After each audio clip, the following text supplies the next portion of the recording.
In the mobile world today, it is not that uncommon to own a smartwatch, with many of the major brands bringing their best to the table.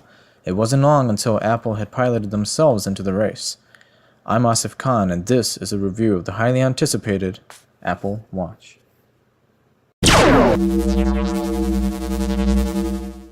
Right off the bat, you notice a large LCD display emits a sharp and vivid picture that makes it easy on the user's eyes and quite a pleasure to view in turn.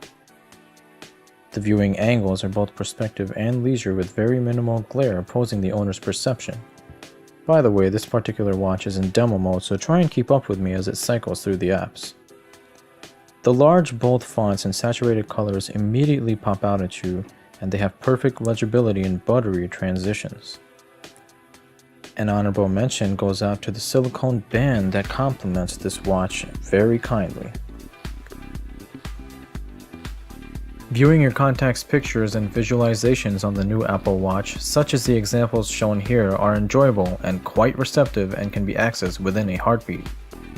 And speaking of heartbeat, much like the Moto 360, the Apple Watch incorporates its own heart rate sensor that vibrates in a beating rhythm when detecting your vitals.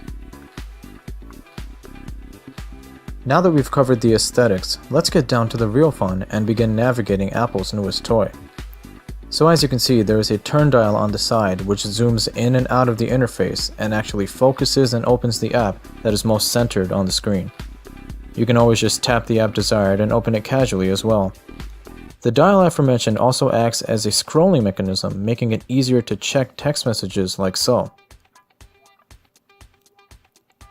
A simple tap on the dial will return you back to the home screen.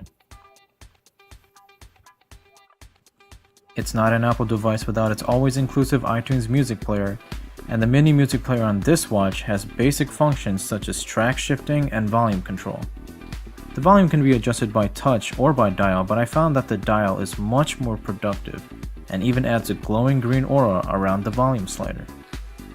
The dialer on this gadget is pretty nifty and brings up your recent calls, voicemails, contacts, and so forth. Not much to show off there, Apple. Now it's time for my favorite part of this watch, which I choose to call the People 360. Catchy, isn't it? Because there are 12 contacts in the shape of a clock, and a clock is a circle, which is 360 degrees. No?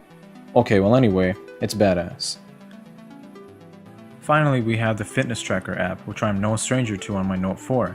But this one is on a watch. It tracks your calories burned, steps taken, and distance traveled. Perhaps this is what America needs to finally not be the most obese country in the world. After all, an apple a day keeps a doctor away. The Apple Watch is very eye-catching, but it's not the cheapest smartwatch out there, starting out at $349. It's Apple, what do you expect? I hope this video helped you decide whether you want the watch or not, but either way, thank you for watching, and as always, stay tuned for the next episode of PCT.